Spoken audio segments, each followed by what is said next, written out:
Voilà. Bonjour, nous allons bientôt démarrer. On va peut-être attendre que les personnes se connectent. Il y avait 138 inscrits aujourd'hui. Je pense pas qu'il y aura 138 personnes qui vont participer, mais pour l'instant, il y a une 70 personnes inscrites et connectées. Donc, on va attendre un petit moment avant de démarrer.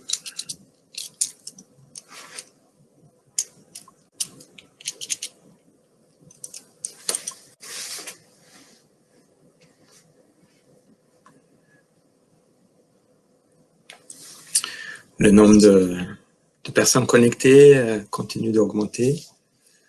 On est à 80 personnes.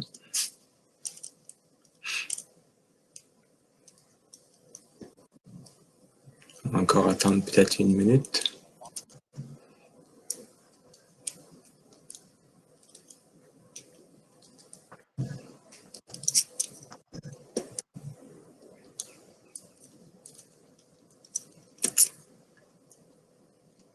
J'ai l'impression que le nombre de personnes connectées se stabilise un petit peu, donc je pense qu'on peut peut-être commencer doucement.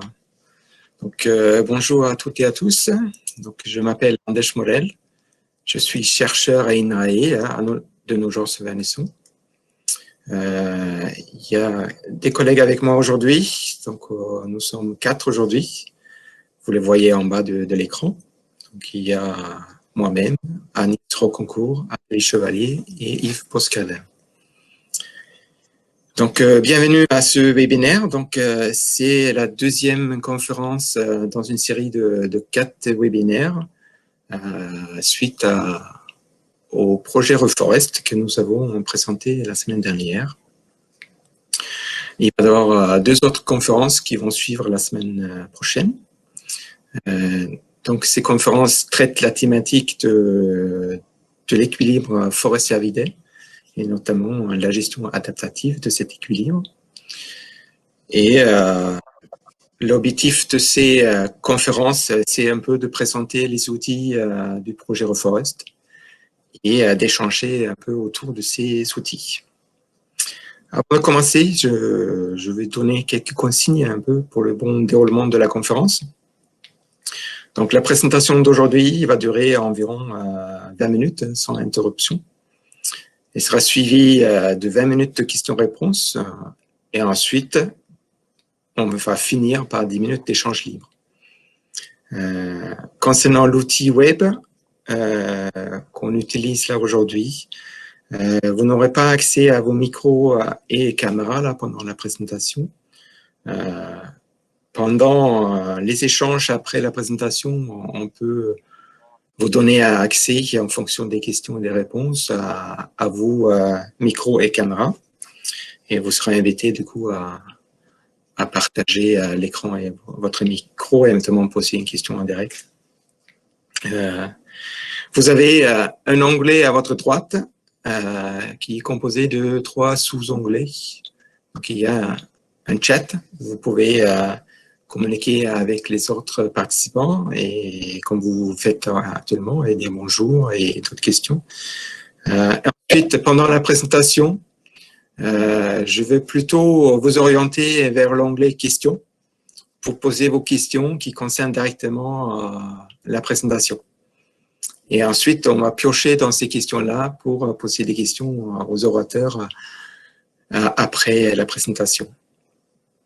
Si vous avez des problèmes techniques pendant la présentation, vous pouvez poser des questions dans le chat et on va essayer de résoudre les problèmes et répondre à ça. Donc, c'est moi qui anime la réunion aujourd'hui. Avec moi, il y a Yves Poscadin qui va gérer les questions-réponses après la présentation. Et le thème de la présentation aujourd'hui, il s'intitule « Agir collectivement, le facteur humain ». Donc, ce sera une présentation en binôme d'Adélie Chevalier et d'Agnès Roconcourt. Donc, Adélie Chevalier est technicienne botaniste dans l'équipe à Nogent-Severnesson. depuis 3 ans maintenant, et elle a également participé à l'analyse des entretiens du projet Reforest. Ensuite, on a aussi Agnès Rocancourt avec nous, qui est ingénieure d'études, aussi à INRAE de Nogent-Savin-Nessou. Donc, elle travaille ici depuis une quinzaine d'années. Donc, elle a d'abord étudié les effets de la gestion forestière sur la ressource alimentaire pour les cervidés, et elle travaille désormais sur la concertation entre les acteurs impliqués dans la gestion de ces populations animales. Donc, je vais laisser la parole à Adélie, qui va commencer la présentation d'aujourd'hui. Merci Anders.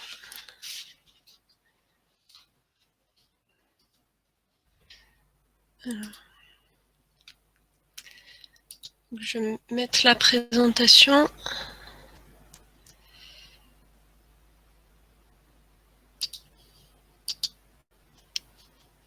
Merci. Bonjour. Nous vous présentons aujourd'hui l'importance du facteur humain dans la gestion adaptative, telle qu'elle nous est apparue dans les entretiens avec différents acteurs de l'équilibre forêt-cervidés. Riche de ces observations, nous proposerons quelques pistes pour mener avec succès une gestion concertée entre les acteurs d'un territoire. Pour cette gestion concertée, nous entrons dans le cadre de la gestion adaptative. Anders Schmerel nous a présenté la semaine dernière le cycle de la gestion adaptative, avec ses étapes qui permettent d'apprendre des expériences passées et de réajuster la gestion par essai-erreur. Cela en fait un processus particulièrement adapté aux problématiques de gestion avec de fortes incertitudes, telles que des aléas, le manque de données de qualité ou de connaissances. Pour que la gestion adaptative fonctionne, des prérequis relationnels sont nécessaires à chaque étape. Capacité de dialogue et compromis lors de la planification, ici en orange. Implication et collaboration lors de la mise en œuvre des actions et des suivis, en bleu.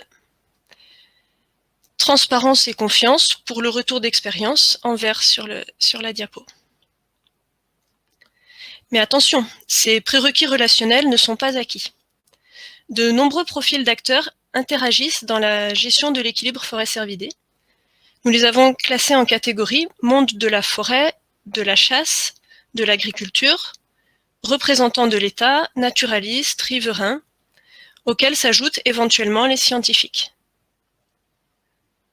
Ces catégories d'acteurs et les individus qui les composent ont des vécus, des attentes et perceptions du contexte qui leur sont propres. Cette situation engendre diverses stratégies, individuelles ou de sous-groupes, vis-à-vis de la gestion de l'équilibre forêt-gibier. Elles peuvent se traduire par des divergences parfois fortes et des blocages. Pour mettre en œuvre une gestion adaptative, il est nécessaire d'initier une dynamique collective au-delà de ces divergences. Avec le projet Reforest, nous avons souhaité expliciter la perception du contexte, des attentes et le vécu des personnes impliquées dans la gestion de l'équilibre forêt-cervidé.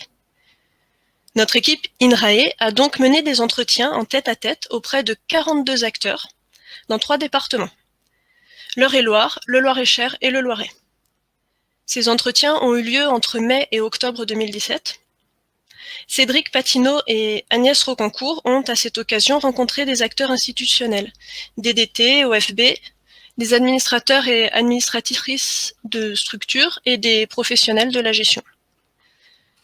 Nous avons rencontré quelques acteurs agricoles et naturalistes, mais notre choix a été d'interroger majoritairement des acteurs cynégétiques et forestiers. Le grand public n'a pas été sollicité. Et nous avons évidemment interrogé des personnes dont le profil s'est avéré mixte, par exemple des gestionnaires forestiers qui pratiquent la chasse. L'entretien présentait 2 questions abordant directement le relationnel. Quelle relation entre acteurs et quel état d'esprit pour agir? Nous avons aussi sélectionné 2 autres questions traitant indirectement du relationnel. Quels critères de bonne gestion et quels critères de réussite de la gestion? Cette diapo va vous présenter des concepts qui sont ressortis de l'étude des réponses aux 4 questions que je viens de vous énoncer. Ce sont des mots, des idées que nous avons retrouvées chez plusieurs des personnes interrogées. Leurs réponses font émerger un système de type tous dans le même bateau, où on essaye de se concerter pour coopérer. L'équipage est varié avec des moyens, une volonté et un pouvoir d'action disparates. Ce collectif tente de dégager un cap, une ligne d'action avec des objectifs communs qui vont dans le sens d'un intérêt général. Ceci demande une vision d'ensemble de la situation, possible seulement si tout le monde joue le jeu de la transparence. Pour favoriser un climat de travail, le collectif doit être représentatif des différents profils d'acteurs et tendre vers une approche objective. Dans ces conditions, le collectif pourra sereinement viser une satisfaction générale en recherchant des compromis et n'omettant pas de faire preuve d'anticipation à différentes échelles de temps. Des points de vigilance se dessinent aussi. On veillera à ne pas imposer trop de contraintes qui risquent de ruiner la motivation.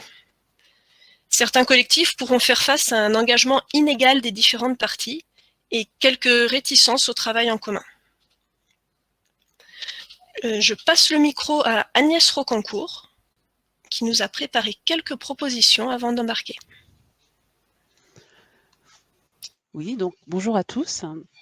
Donc je vais reprendre les concepts précédents et formuler quelques recommandations pour que le voyage se déroule au mieux.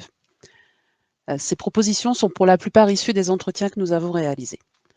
Donc le travail en commun débute par la construction du collectif. Certains acteurs sont bien identifiés du fait des enjeux économiques. Ce sont les chasseurs, les sylviculteurs et les agriculteurs. L'État, en chef d'orchestre et arbitre, appartient aussi à ce premier cercle. Les élus locaux, associations de protection du patrimoine, associations sportives et riverains sont aussi concernés via des enjeux économiques indirects, des enjeux écologiques, patrimoniaux ou encore sociaux. Les associés permettent de limiter les contestations futures et d'améliorer aussi la cohérence des activités sur le territoire. Mais ces acteurs sont multiples et la concertation avec ce deuxième cercle va nécessiter des outils spécifiques. Parmi les plus utilisés actuellement, ce sont les réunions publiques. Mais il y en a beaucoup d'autres. La volonté d'agir peut parfois manquer, surtout quand les problèmes sont ceux des autres ou quand les moyens ou les connaissances font défaut. Une issue dans ce cas est de s'appuyer sur les personnes ou les structures qui sont motivées pour créer des synergies. La motivation existe, elle est apparue lors des entretiens que nous avons réalisés à travers les nombreuses propositions d'action qui ont été formulées. Le fait d'obtenir des résultats est aussi un élément de motivation. Il est important d'entreprendre des actions, de les suivre et de communiquer sur ce qui a été fait. Sur ce point, un territoire pilote peut encourager la mise en œuvre d'actions et peut aussi constituer une vitrine qui est intéressante et montrer l'exemple. Ouais. Les moyens sont souvent bloquants, alors que ce soit le manque d'argent, de personnel ou d'outils. Des solutions sont de mutualiser les actions et les suivis et de trouver de nouveaux partenaires. Bon, par exemple, ce qui a pu nous être cité, les lycées agricoles pour la réalisation des suivis ou des instituts de recherche ou de développement pour la création d'outils. Il est aussi primordial de définir des priorités compatibles avec les moyens disponibles. Les interlocuteurs que nous avons, nos interlocuteurs ont aussi envisagé des sources de financement. Donc, il s'agit par exemple du Fonds biodiversité pour les fédérations départementales des chasseurs, des missions d'intérêt général de l'ONF, de Natura 2000 ou encore des centimes forestiers, actuellement versés à la Chambre d'agriculture. La hiérarchie des acteurs associés à la concertation doit aussi clairement se positionner. Il s'agit par exemple de valider les travaux en conseil d'administration pour s'assurer de l'adhésion de la structure et limiter les éventuelles dissidences par la suite. Alors, l'équipage étant prêt, passons maintenant au bateau. La concertation a avant tout besoin d'un pilote. Il a un rôle important d'animation, de mobilisation et de circulation d'informations. Les questions récurrentes de sa neutralité et de ses moyens sont souvent difficiles à résoudre. Diverses possibilités existent selon les contextes, les motivations et les moyens. L'animation peut être réalisée par un institutionnel comme la DDT ou l'OFB, mais les moyens de ces structures tendent à diminuer aujourd'hui. Une autre possibilité est qu'une structure bénéficiant de financement soit cooptée. C'est l'exemple de l'ONF ou des fédérations départementales des chasseurs citées précédemment. Et enfin, le pilotage peut être partagé entre des structures avec des intérêts différents, sous réserve que les rôles de chacun soient bien identifiés. Ensuite, le cadre de travail est aussi à définir explicitement. Sur ce point, la signature d'une charte peut être intéressante car elle engage les participants à respecter certaines règles de bonne conduite. Ça permet de limiter ou couper court aux éventuels débordements. Le processus de concertation est aussi à préciser, en particulier ses différentes étapes et les modalités de prise de décision. Sur ce sujet, les décisions prises à l'unanimité limitent les blocages ultérieurs et favorisent l'engagement des personnes. De la même façon, les vétos sont à prendre en compte. La coopération existe déjà à travers les suivis ou l'animation des formations qui sont réalisées. Ces opérations communes contribuent aux échanges et améliorent le relationnel. Le partage des tâches et des responsabilités encourage l'implication et l'appropriation des actions et des décisions par les personnes qui participent. Une formalisation des collaborations est recommandée, notamment via un document cadre qui va identifier les pilotes et les contributeurs pour chacune des actions et des suivis. Le cadre réglementaire a été jugé utile lors des entretiens, notamment pour les restrictions d'agrainage, les plans de chasse, les plans simples de gestion. S'ajoutent à ça les orientations comme les schémas départementaux de gestion cynégétique et les plans régionaux de la forêt et du bois. Mais les mesures coercitives sont à utiliser avec discernement et parcimonie, car elles empiètent sur le droit de propriété et peuvent cristalliser les tensions. Nous sommes désormais prêts à parier, mais vers quel cap? La définition d'objectifs communs nécessite la transparence. Donc, cette transparence s'appuie sur un langage sans double discours, la communication des données et une évaluation collective de la situation. Les moyens envisagés pour cela lors des entretiens sont les réunions de restitution. Dans le cadre du projet Reforest, INRAE développe aussi une plateforme de partage de données qui actuellement existe sous la forme d'un démonstrateur. Et le webinaire 4 vous présentera plus en détail cet outil.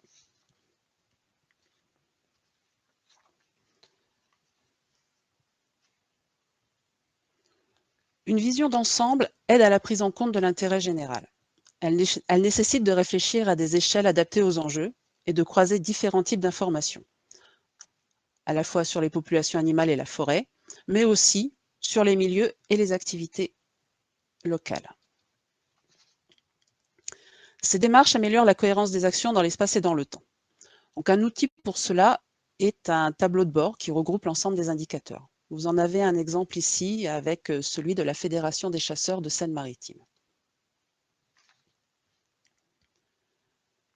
Une ambition pourrait être de compléter ce tableau de bord par un projet de territoire adapté à la problématique spécifique de l'équilibre forêt-gibier. Les objectifs communs, quant à eux, doivent être clairement définis et compris de la même façon par l'ensemble des acteurs. Sur ce point, les objectifs chiffrés sont à privilégier, même s'il nécessite de les réajuster ensuite par une démarche d'essai-erreur, par exemple. Une autre illustration de ces objectifs communs à l'échelle de la propriété est aussi la co-signature des demandes de plan de chasse par le propriétaire et le responsable de chasse, avec consultation, le cas échéant, du gestionnaire forestier. Alors, maintenant que la navigation peut commencer, comment éviter les tempêtes? Un travail serein est favorisé par un climat de confiance et une culture commune. Le relationnel se travaille par des rencontres, des échanges, par la sensibilisation aussi. De nombreuses initiatives nous ont été signalées lors des entretiens et à différentes échelles. Les suivis de population animale, les réunions de préparation du plan de chasse, les restitutions de travaux, l'appui technique aux propriétaires ou aux chasseurs, les formations qui sont souvent animées conjointement par plusieurs structures.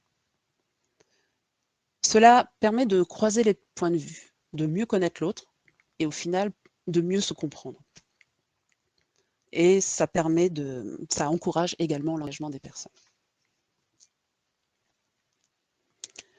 L'objectivité permet de limiter les divergences de point de vue. C'est une prise de recul par rapport à ses propres idées ou préférences. Elle est facilitée par l'utilisation d'indicateurs validés. Ce sont par exemple les indicateurs de changement écologique, les ICE, ou le diagnostic sylvicole. Donc les deux documents de gauche ci-dessous illustrent ces éléments. À défaut, les indicateurs peuvent être co-construits avec les autres catégories d'acteurs. C'est l'exemple du guide Brossier-Palu que vous avez à droite ci-dessous. À l'opposé, les outils créés sans co-construction peuvent être rejetés par les autres parties, et donc également les résultats issus de ces outils. Les entretiens ont aussi montré un attachement à la représentativité. Celle-ci concourt à une objectivité également. Donc, il est paru important aux personnes que nous avons rencontrées d'avoir une représentation équilibrée des différents intérêts au cours de la concertation. Bon, la mise en pratique de ça est compliquée par l'existence de profils variés au sein d'une même catégorie d'acteurs. Alors, ceci est particulièrement fort chez les propriétaires forestiers, avec des profils qui vont du gestionnaire forestier au gestionnaire cynégétique, en passant par tous les intermédiaires qui existent entre ces deux activités. Enfin, après tout ça, arrive le compromis. Alors, tous les efforts précédents ne le rendent pas forcément évident, surtout si l'objectif est de satisfaire tout le monde, un objectif qui nous a été cité pendant les entretiens. Un élément peut aider, de travailler sur des problématiques concrètes à des échelles locales, rencontrer les personnes de terrain, propriétaires, chasseurs, gestionnaires, se rendre sur les lieux. La réalité de terrain aide à sortir des postures et peut encourager les concessions. J'en arrive à la conclusion. Donc, pour résumer, dans un système idéal, le système idéal se composerait d'un collectif motivé, représentatif des divers intérêts. Un collectif qui collabore dans un cadre défini, sous l'impulsion d'un ou plusieurs animateurs, choisis à l'unanimité. Un collectif qui communique de façon sincère, examine les données objectives et recherche des consensus. Et enfin, un collectif qui met en œuvre des actions adaptées à ses moyens. Bon. Nous pouvons nous interroger sur la faisabilité de nos propositions. Nous en avons testé certaines dans le cadre du projet Reforest. Nous avons organisé des ateliers avec les acteurs départementaux d'Eure-et-Loir. Une dynamique collective s'est progressivement mise en place avec la définition de règles communes, grâce à une charte notamment. S'ajoute à cela la construction d'un socle de connaissances communes grâce à un mini-séminaire sur les indicateurs, des visites de terrain et une formation au diagnostic sylvicole. Et enfin, une procédure d'alerte sur les dégâts de gibier en forêt a été créée et testée pour donner suite aux remontées des forestiers.